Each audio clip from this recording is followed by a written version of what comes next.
Is from Dr. Robert Edwards, and he's going to be sharing with you the title of his talk is Utilizing Clinical Pathways for Remission Maintenance in Ovarian Cancer. So, Thank you. Good morning. Wow, it's bright up here.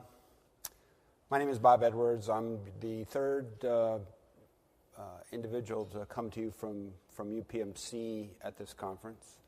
I think the timing's good because you've heard about it from Dr. Ellis's perspective as kind of the leader for the Pathway Initiative, and then you've heard about it from Dr. Perkins, who represents our health plan initiative. I'm a little bit more on the front lines. I was co-chair until just this year of the Ovarian Committee, and I also have a little different specialty orientation. I'm a gynecologic oncologist. So what gynecologic oncologists do is we evaluate patients initially, define treatment modalities, surgery or chemotherapy, which is getting more controversial than ever because now we have neoadjuvant therapies for many of these solid tumors. And then we ourselves actually operate on the patients if that's indicated, or we refer them out to our medical oncology communities, or we give the chemotherapy ourselves if it's more specialized like intraperitoneal therapy or more complex like a phase 1, phase 2 clinical trial. But we do a lot of integration of care. And so I think it gives us a unique perspective on pathways. And what I've been asked to talk about this morning is probably one of the more controversial and rapidly changing areas in the field of ovarian cancer therapy, and that is maintenance therapy. Why this is so controversial is, as you're going to see in a minute, the primary therapy for ovarian cancer, and we've been talking about the patient perspective, so I'll just add my perspective on the patient perspective. You know, when a woman's diagnosed with ovarian cancer, and unfortunately most present with stage 3 disease, they're fairly naive about the condition that's been placed upon them. And they haven't had a chance to really spend a lot of time on the internet, get with the patient support groups. And it's interesting to see the orientation and perspective of the patient change as they go through their course of treatment. And since we perform both surgery and give chemo and see the patients repetitively right into hospice care, we see this metamorphosis. And so where the pathways come in this is they provide an architecture, not just for the physicians and for decision support, but for our staff to be able to counsel the patients, to provide unbiased information, because when you rely on the internet, there's a lot of very biased information. A lot of it's driving you to particular products or institutions. And so we try to sort out, and based on the pathway architecture, present to our patients unbiased information that they can use to help with their shared decision making. And we're actively studying that to see what has the biggest impact for patients. More and more, we're trying to adapt that to the handheld devices, the smartphone delivery, because that's how more and more of the population is receiving their information. So another disclosure, I actually run an OBGYN department. I'm a gynecologic oncologist about 15% of my time now. And so I have yet another perspective, which is UPMC just acquired 7 more hospitals last week in central Pennsylvania. And so one of the challenges I think Dr. Ellis has, and certainly I have in my field, is we have provide care regionally to a population. So many centers tend to focus on the academic center itself. And you may have a few outreach clinics, but you don't really have the kind of depth and breadth of providers that we're faced with. And so how we find pathways particularly helpful, and I was introduced to the pathway concept by Dr. Ellis and Kathy Lokay about 2008 or 2009. I have really drank the Kool-Aid on this. I think this is really the future of how we provide value-based care, and so I'm definitely a believer, waving the flag.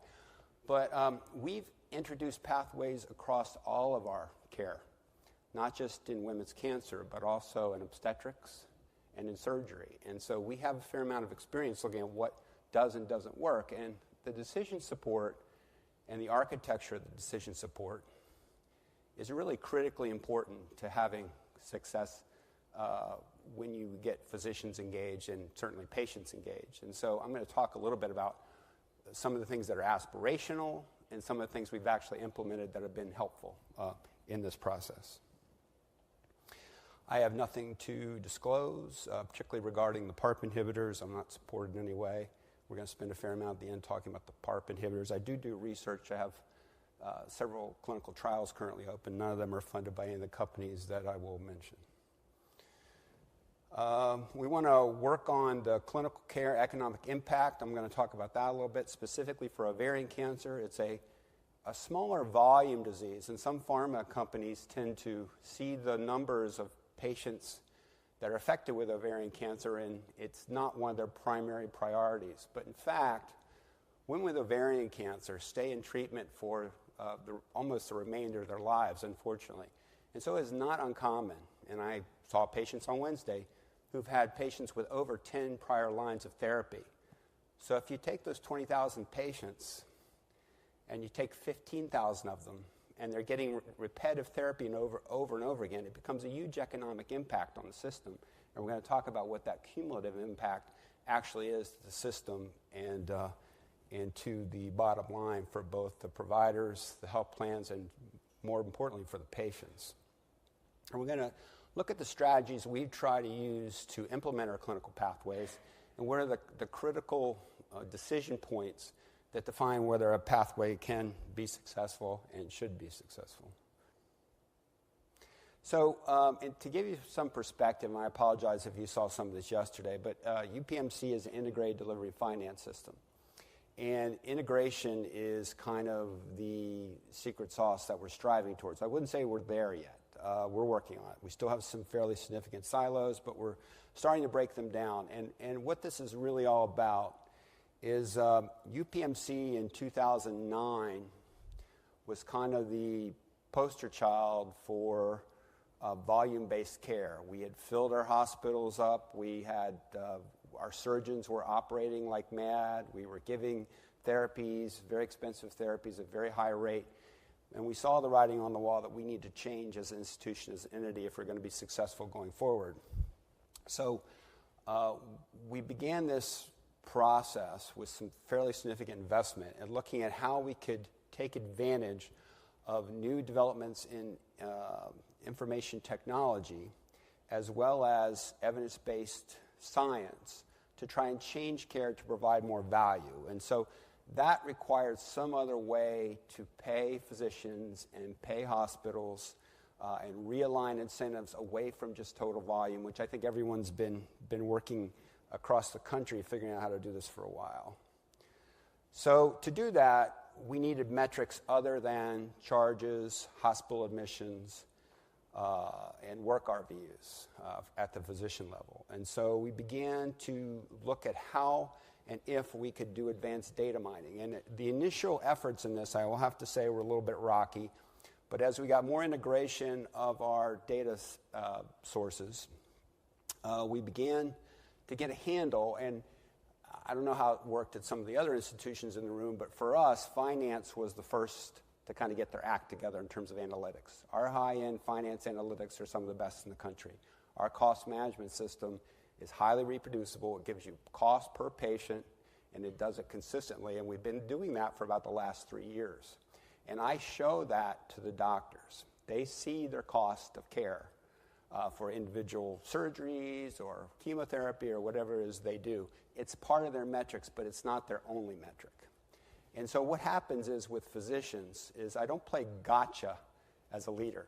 I show them where they are in reference to their colleagues, and then I allow them to make their own adjustments, and then we bring in the pathway with the best practices. And the idea of pathways is to make it easy for doctors to do the proper thing when they have a lot on their plate and many patients to see. That becomes effective workflow, that everybody is on the same page, that the staff and the patient all understand what the course of care is going to be. And in order to do that, you have to have these metrics, and the metrics have to be reproducible, easy for physicians and patients to understand, and they have to be consistent. So you have to be able to provide those metrics at 6-month intervals or yearly intervals, or they're going to be completely ineffective. And if they're different and the values change significantly, then you lose credibility with your physician and your staff workforce. So it's really important for the integration process. So pathways, of course, represent the best of the interest of the provider and the interest of the health plan, and promote patient safety and best outcomes. So in order to do that, you can't just do it with cost, of course. You have to also have patient outcomes. And so the patient outcomes piece is where it gets a little bit hairier to define the outcomes. So we try to keep the patient outcomes simple, easy to reproduce, and easy to understand for the consumer, which is usually the physician and the operations manager for each unit. And so it's important that the pathway is actually embedded in the physician interface with the patient. If the pathway is a series of check boxes that, yes, is decision support, but doesn't provide value to the patient during the patient interaction, it becomes busy work. It's something done after the fact, and it's not validated. It's a click, click, click. One more thing to get off my table before I move on and can go home for the night. What we tried to do is provide our pathways so they reduce your clicks, lead to implementation of the care they directed, and provide the architecture so the patient, when the physician makes the choice, the patient gets the information. And the information, the pathway really becomes a script for care, that the patient knows what the options are, the physician counsels on the best option, and more importantly, the staff knows what's going to happen next. That's where we really have the integration problems, and that's where some aspects of this can fall down, particularly in a wide system with a large community base. And so it's really important that everyone's working off the same script, and that's a bit aspirational still within UPMC, but we're working towards that end. And then, so there's 3 pieces. There's the pathway, there's the pathway adherence, so what the physician selects, and then what the physician does, and did the patient get the information. And then the third piece, which is really what has changed the behavior of our physician groups, is instead of just incentivizing on RVUs, we incentivize them on their pathway adherence. So higher pathway adherence, meeting a certain bar, not complete, but meeting a certain bar of adherence, gets you part of your incentive. And the physician buy-in and integration and being at the meetings and contributing to these pathway initiatives has really gone up since we started doing that. This is an old dashboard. It's actually a surgical dashboard. It doesn't specifically have to do with the oncology chemotherapy. But what it does represent is an area where we started an initiative back in 2011 around hysterectomy. And it started out with benign hysterectomy, but I just want to talk about it because this is what physicians saw. They saw how many of what type of case they were doing. They saw what their peers were doing. They were compared to their peers, and then they saw the outcomes. So they saw the readmissions, the transfusions, and the wound infections. Those were the patient outcomes that we provide them with the initial pathways. The newer pathways are proprietary, and I couldn't get them through to have them approved, but this is a great example. What ended up happening is for our surgery, and this included the oncologist, our surgical oncologist, is for early stage disease, our open surgery rate dropped by 60%. Our outpatient surgery for early stage cancers increased and is now 65%. It was 10. So 65% of our patients with early stage endometrial and ovarian cancer are going home the same day. And their patient satisfaction scores are much higher. Their wound infection rates are decreased. And as you would imagine, they have less deep venous thrombosis and less long-term complications from the surgery. So this is how pathways can work. And this is, again, aspirational for our pathways across the system and why I'm such an advocate for it. Particularly when the patient's engaged. You couldn't do this. You couldn't send a patient home the same day after a cancer surgery if they didn't know what the score was ahead of time. You have to talk to the patient. They have to have the expectation they're going to sleep in their own bed that night. And so those are the pieces that the pathway can provide that help drive the patient support and the physician engagement to get that done. It's easier. The physician has to do less work if the patient stays overnight. There's more work in the office. There's more work to discuss with the patient. But it ends up being the right thing to do because the outcomes for our early stage cancers are actually much better. So I'm going to talk just briefly about the surgical pathways, which I just started to do, and then I'm going to talk about the oncology pathways, which is the V initiative that you've heard some about before, and how they work. Now, when Dr. Ellis first introduced me to this pathway concept, to me, this is what makes it work, because you have your stakeholders, your physicians in the community are at the table.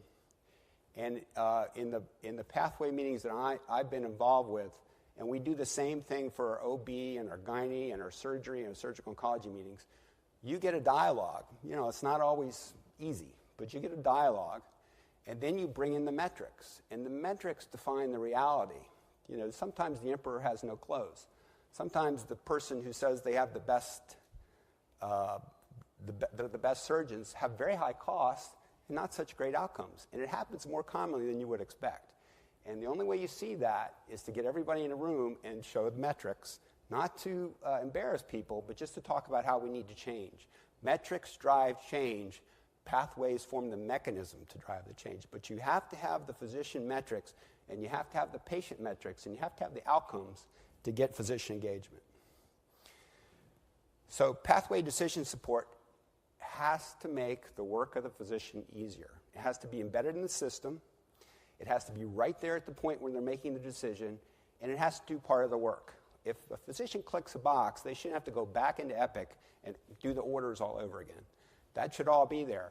And on our end, what we want to do is make sure that we're prioritizing our decisions around the right things. So number one is always efficacy. That's always the highest priority. And every discussion I've ever been involved in around a pathway, it was always about the patient, and always about efficacy, always about outcome. The second is toxicity, and we're going to touch on this at the end of the talk, talking about the PARPs. The third is then cost. And if you have two initiatives or interventions that are identical, but the cost of one is much higher, it's only common sense. Even though the one may be sexy and new, if it doesn't improve outcomes or it isn't less toxic, there really isn't a good rationale for giving it just because it's new. So the Epic integration of the pathway, I don't want to go into this too deeply, but it's really important to have your work interface, your EMR, integrated into your decision support. And if you're not doing that, I'm betting you don't have good physician buy-in, because physicians are under more and more pressure to see more and more patients, spend more time with patients than the patients they're seeing, and they're kind of burnt out. So the best practice alerts get old after a while, particularly if there's nothing that happens when you click a best practice alert.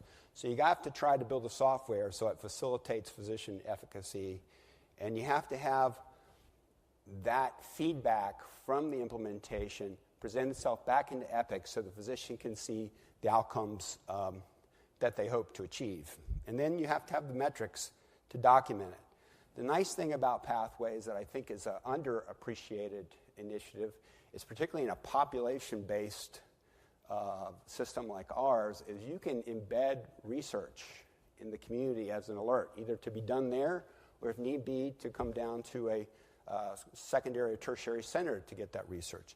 And I think we've underdeveloped that. I mean, physicians, every physician I've ever talked to in the community setting really at least says they want to participate in research, and that validates them as being part of a system that has higher value, higher efficacy, and so we need to be leveraging that a bit more. This final point is for the physicians in the audience. This kind of wrangles physicians sometimes, so I apologize for that, but I'm a chairman, so I do that from time to time. But the adherence can't just be what you click. It's got to be what you did. And if you're just adhering based on what you click, if that's the only metric you're using, your metric's incomplete. Because if you're a physician, and we all know this when we're seeing patients, you have 40 patients on your schedule, and you know this best practice alert pops up, you want to get done, right? And so if there's no checkup that you actually did what's going to happen is you're going to migrate away from the effect, or if it's distant from the actual implementation of the care, you're going to forget what you put in. So it's really important that it be integrated and included. Now I'm going to go to ovarian cancer. So ovarian cancer, as I alluded to, is a fairly important disease in terms of the solid tumors, not because of the total number per se, but because many, many women present with advanced disease. And the good news is, for many of these patients, we're very successful at getting them into remission. The bad news is, while we can keep them in remission longer and longer, and we've turned ovarian cancer from acute disease in the 60s and 70s to a much more chronic disease. And what tends to happen is there's a metamorphosis in the patient I alluded to at the beginning. They become extremely informed. I have many, many patients that come in and present me with literature searches on the particular intervention I'm offering them. And they go around to different centers, which is great. I love that. I encourage that. But what patients see, though, is lack of consistency in care across the country, despite the NCCN guidelines. And so what we're trying to do in our system is make the care not standardized cookie cutter, but consistent so that the patient gets the same discussion and the same information whether they're in Erie or in Pittsburgh, whether they're in Johnstown or whether they're in Uniontown, which are cities in western PA, for those of you who don't know. Ovarian cancer as an entity is the third most lethal cancer that we deal with of all the solid tumors behind brain cancers and pancreas cancer. And the reason for that is it rarely stays away and it usually presents advanced stage. There's been a small change in that in terms of the prevention due to BRCA detection, but it hasn't had a big impact yet. So the clinical burden is largely focused on advanced stage disease. Early stage disease, as you can see, is very often cured, and as stage of disease increases and dissemination of disease increases, more and more healthcare dollars are, of course, spent on this, and there's more and more anxiety in the patients, and as I mentioned, more patient engagement. It is now standard, and when we started pushing for this, I started pushing for this in 2012, and as an example of committee dynamics, there was a lot of pushback on the ovarian committee at that time to do standardized genomic testing for BRCA1, BRCA2, because people were just uncomfortable ordering this. And part of the problem with doing kind of reflex genomic testing for ovarian cancer, which is now indicated, and as you can see, adopted by all three major organizations that deal with the disease, is the genetics counseling. And all of you know this to take care of patients. We have a shortage of genetics counselors.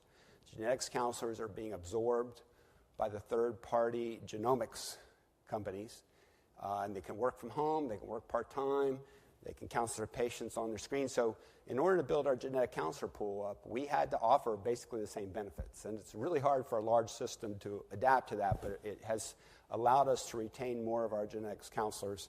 And we also had to pay them quite a bit better, I might add.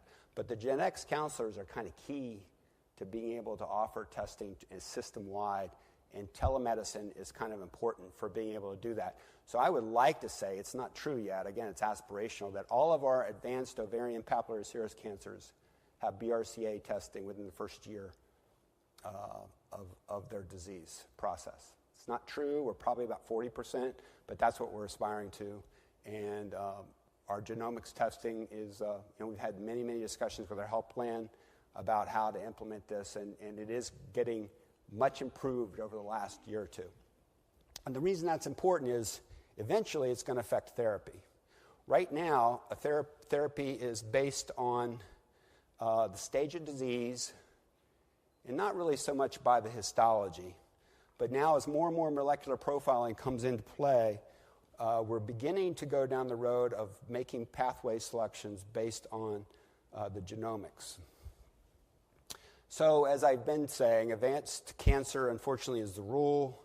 10th line therapy is extremely common in patients in physicians who take care of a lot of ovarian cancer. I have one patient who's been alive 14 years with disease, advanced stage papillary serous, so I'm 14th line therapy. And I'm not, I don't think that's that unusual. More and more targeted immunotherapies are coming into play, and to the discussion of the last presentation, I'm having patients starting to refuse therapy because of copays. That's never happened before. So I had 3 patients in the last month, and I brought it up to our Cancer Center administration, that refused to take a therapy because their copay was too high, and they couldn't get it covered. And frankly, they were being turned over to third-party debt collection for some of their prior therapy. So that's a tough discussion to have with your patients. Almost never happens with physicians. It's becoming more and more common, and we have to get a handle on it. And I think what copays were supposed to do is have patients have skin in the game. What's happening is it's starting to affect their decision process and the burden they're placing on their family, as was alluded to in the last talk. So I do not have an answer for that, but it comes into the discussion on pathways and what agents are selected. As far as maintenance goes, as I alluded to, there's a number of possible agents to choose from. And we have to pick these agents with the perspective that maintenance is not a one-time thing. Ovarian cancer patients tend to survive for an extended period of time. This maintenance question is going to come up multiple times. Fortunately for the patient and for us, they're going to respond to probably their second-line therapy and their third-line therapy. So this discussion you're having after their first-line therapy will represent again after second-line therapy. And once you've had one recurrence, your perspective on the importance of keeping on therapy kind of changes as a physician and as a patient. So there's surgery. Surgery is usually primary, but there are selected patients that can get surgery again. More and more of that surgery, as I mentioned initially, is going to laparoscopy, even for ovarian cancer. There's several papers in the last Onc issue about how using laparoscopy instead of open surgery. And it's kind of going the way of chemotherapy. We're looking at efficacy, we're looking at length of infusions, and we're looking at how we can deliver the care without having as big an impact on outcomes. I give a lot of intraperitoneal therapy, and I would estimate 20 to 30% of our patients have some degree of neuropathy and some degree of renal insufficiency, primarily due to their platinum-based IP therapy. But those patients in our system-wide series have higher survival. And so you get back to this question, how can we ameliorate the toxicities, and how can we look system-wide at how we can implement IP therapy or replace it with something less toxic in a way that picks the right patient for the right therapy at the right time, as has been said numerous times. So ovarian cancer presents advanced stage. The early stage cancers are treated with surgery alone in the majority of patients. The number of options that we're having is ever increasing. Papillary serous is what most people are talking about, high-grade papillary serous, but the molecular terminology is changing with the individual histologies. Based on TCGA, which we were a large participant in Pittsburgh, the endometrial diseases, the clear cell diseases in the uterus, and certainly in the ovary, we suspect they're similar, can be more addressed by targeted therapy. There's PTEN dilutions, there's KRAS mutations. The endometriosis-associated ovarian cancers, clear cell and endometrioid, have a different etiology and a different probable early lesion, so there's opportunities for prevention with those based on molecular profiling. There's a lot changing in this field right now, but not the least of which of the change is the BRCA mutation targeted agents and how they in fact work very often in non-BRCA mutated patients. So if you take all comers, there's about 24,000 cases a year. About 1,500 of those are borderline cancers. They're counted sometimes, they're not counted sometimes. So you'll see a number between 22 and 24, depending on which cancers are being counted. But about 20,000 of those patients have advanced stage disease. Of that population, what ends up happening to that patient with advanced stage disease, the vast majority respond, and respond clinically completely. Now, when we were doing second looks, you knew that the majority of those patients had small volume disease. But now we really don't know because you can't pick them up by CT very effectively, and the CA-125s drop down to normal range. So the CA-125 has been much maligned, but it's still a very good biomarker for recurrence. The question is, what do you do to intervene once you know you have recurrence? And that is kind of, I think, the big question for maintenance therapy we're going to touch on in a minute. So maintenance therapy, as I said, there are several opportunities for maintenance therapy. There's after primary therapy, there's after secondary therapy, and what should be happening is we should be talking more and more about quality of life. Frankly, what ends up happening in the office is the patients become more and more willing and want more aggressive therapies, but unfortunately their options are diminished now. And so getting back to the point that we had to begin with, patients may not have wanted primary surgery, may not have wanted peritoneal therapy, but the data suggests fewer of those patients will end up in second and third line maintenance discussions for many, many years to come. So that it is a trade-off with the toxicities. So the GOG standard, I would argue, based on the one trial that they've done, from I think 1998, is still tamoxifen. And so for first line, at this point, if a patient wants therapy and the standard is observation, if they haven't gotten any of the drugs I'm going to list in the next section, we're still offering observation or if they really want something, possibly tamoxifen. But more and more, the discussion's coming up about PARP inhibitors. And should we be using PARP inhibitors after first line? In patients, and we don't use bevacizumab in our primary pathway, except for suboptimal disease, but in patients who've gotten bevacizumab up front, we tend to continue the bevacizumab, and that is in the pathway, continuation of bevacizumab if it was received up front. The older data on Taxol, paclitaxel, or liposomal doxorubicin was kind of been refuted by long-term outcome data and survival, but bevacizumab is the one agent that if they receive it as frontline therapy, there is good evidence it should be continued. The PARP inhibitors have kind of changed the game, and they're changing the game rather rapidly. Initially, as you're going to see, they were to treat recurrent disease, and it was BRCA mutated disease, and that was the initial indication that most of them received, as you probably know better than I do, but over the last year, the game has changed significantly. And so I don't have to go through all the mechanisms of PARP. Most of you in the room are very familiar with how PARP works. Most of them are oral agents, and there's a significant copay with them. There's toxicities with them just because they're oral. They certainly have toxicities. We are developing increasing experience. I have to say approval by third-party payers has been very high, particularly since the FDA announcement came out, but we were still getting them approved before for patients who saw it online and were requesting therapy and were BRCA or non-BRCA mutated. So here's the timeline, and this is why this is still a point of discussion. 3 FDA-approved drugs, Olaparib was most recently approved in August 2017 for all comers. It was initially approved only for BRCA mutated, and that's for maintenance. Niraparib was approved in March, and we've had some experience giving Niraparib, and that is our current pathway choice. And then Rucaparib is only approved still for treatment of BRCA mutated cancers. Rucaparib and currently Niraparib are in our active pathways, as you'll see in the last slide.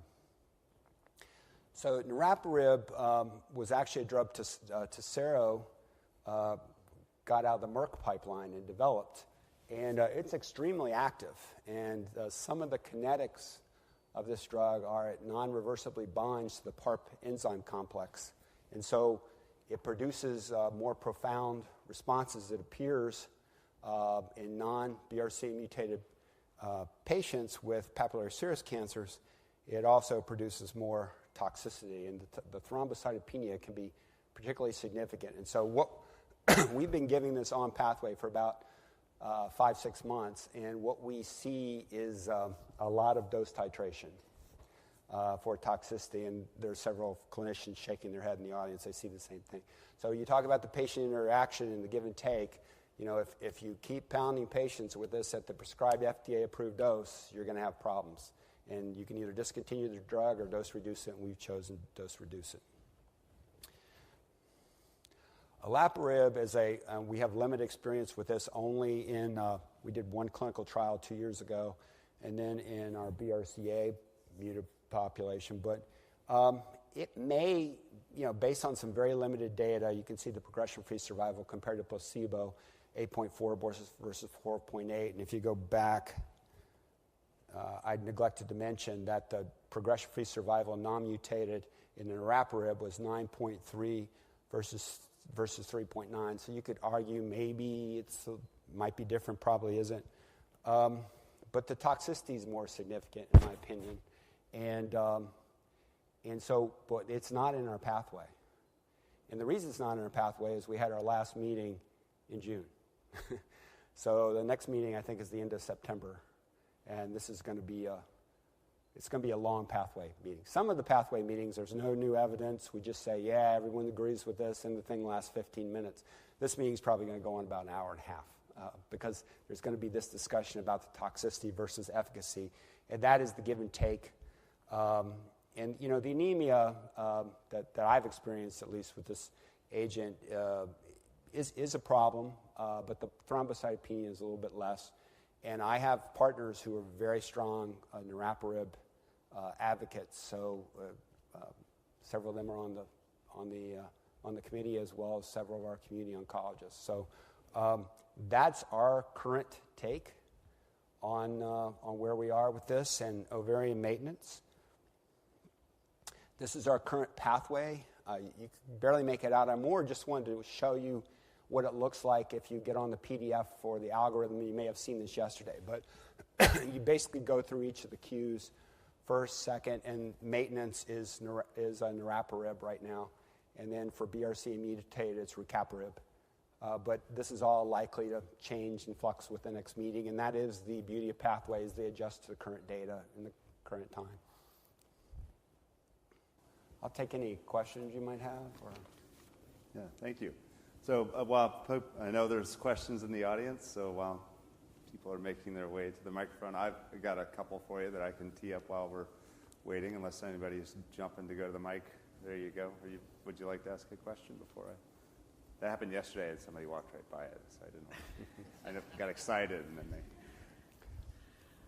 With the recent review of PARP inhibitors from the Institute for Clinical and Economic Research, and also some research that we've done on the possible impact of that with payers supporting ICER research, how do you see that, or do you actually see that as impacting the opportunity for payers and providers to come together when it comes to building ovarian cancer pathways? That's a great question. I think the name of the game here with that particular issue is risk. The risk is shifting based on these new models of care from the payer to the provider, and also to the patient. And so I think the discussion is different than what it would have been maybe 3 years ago with just, for instance, when bevacizumab was being evaluated, because it's not just about providing the best number for the patient, which was alluded to in the last talk. It's about the impact of the patient and their overall outcome, and that includes, frankly, their economic outcome. And so PARP inhibitors will likely be not given to every single patient who is eligible for maintenance therapy. I don't think they're going to be adopted completely. But for high-risk populations where the CA-125 has not come down to normal, where there's this focus, and we all see this, that we treat solid cancers in the abdomen, is there's a signal. You're not sure if it's cancer or not. You get a PET scan, it's indeterminate. You have a marker. The marker is kind of intermediate. Those are the patients that are probably going to end up being on PARPs. The patient who was extremely chemotherapy sensitive, dropped their marker right away, and are completely disease-free, halfway through their therapy, I'd be really hesitant to expose that patient to the toxicity and the morbidity, and we'd have that discussion. They could decide with me. But I think it's going to happen. We can put in all the guidelines, the pathways we want. The action is between the physician and the patient. And just a word about how advanced practice providers work, at least in our system. Advanced practice providers are fantastic, and they provide great care. They don't do as well when there's a change in therapy. And the reason is they're not supposed to. That's supposed to be for the physician interaction. But having the scripted pathway allows the practice provider to understand what's coming, what's next, and to lay the groundwork for that discussion. And that's really the value of having APPs, physicians, staff, and the community and the outpatient support all integrated around this common architecture algorithm. But I mean, that's my take. In 1 month after Olaparib was approved, that's kind of where I am on it. I think the other agent, while it's more efficacious, it reminds me a little bit of what we saw with topotecan.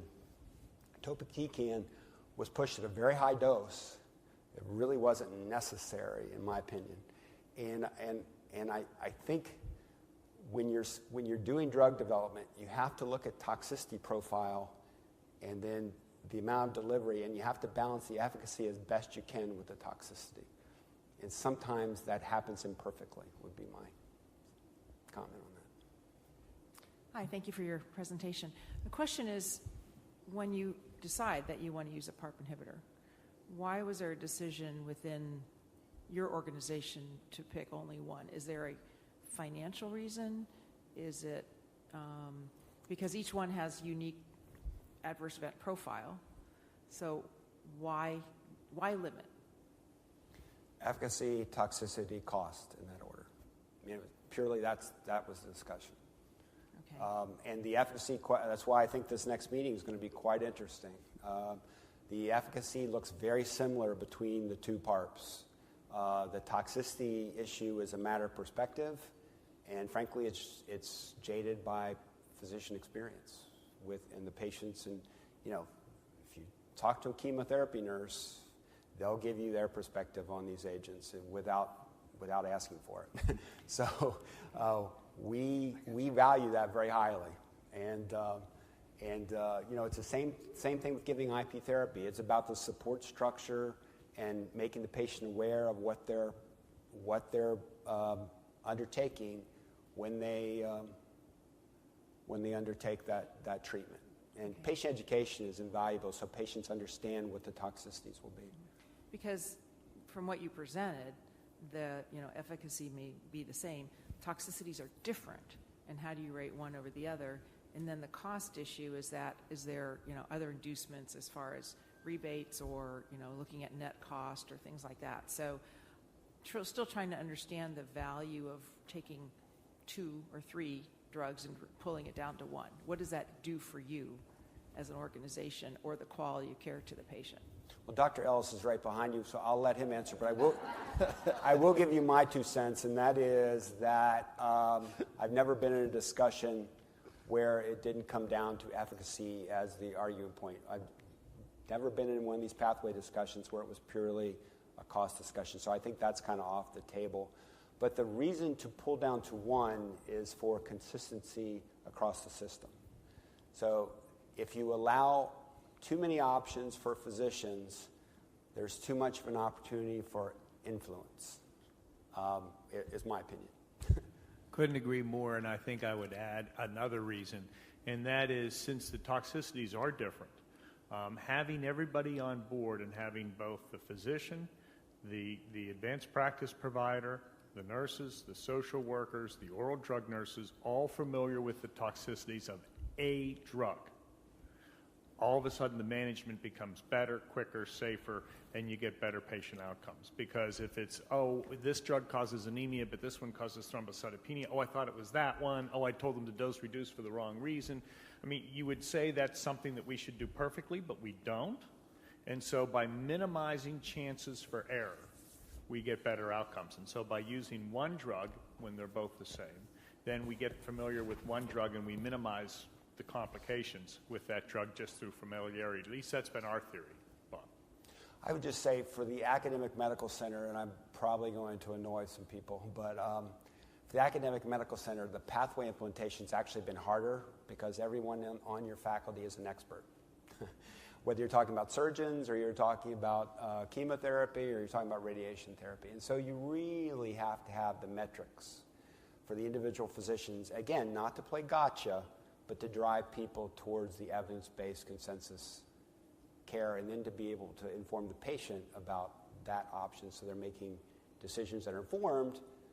And I don't want to say filtered by the physician, but physicians, as a rule, me included, can be a bit paternalistic in some instances. And some patients kind of drive that direction. What you want to make sure is the patient's informed and they get the complete picture of what their options are. And that's what pathways really, I think that's the real value of the pathway. Thank you. Maggie Rouse, Avocor Healthcare. I am wondering, with this space, given that 3 products just came out in the last, 12 months or so, more recently, how are you keeping up with this? So you've narrowed down to 1, new information comes out, and maybe there's a change. So from the time that the new information comes out to the time your panel meets again, what happens? There's better information. If it's something dramatic, we will send out a bulletin and call it an emergency meeting. But if it's something that we know is going to be controversial and there's give and take and maybe the data is incomplete, the 3-month interval works really well.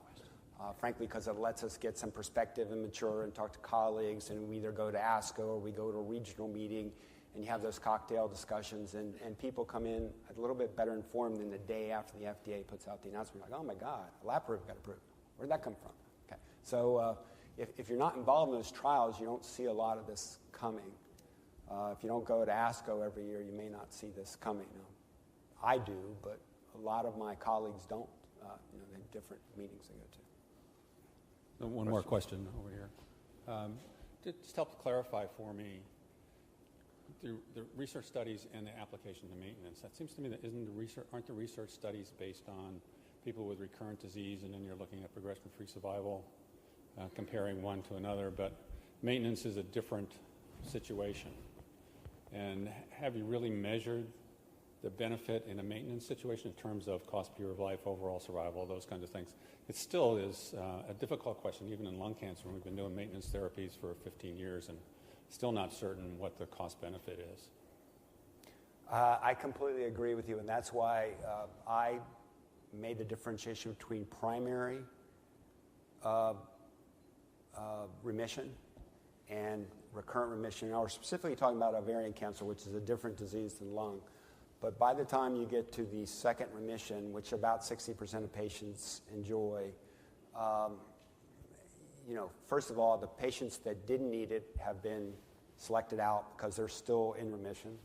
And the patients that would likely benefit from it, you get a better inkling from the nature of their response, how much they'll benefit, and then you just have the discussion with them. And many still choose nothing, frankly. But the pathway you offer is the pathway choice you offer to. Thanks very much. Thank you.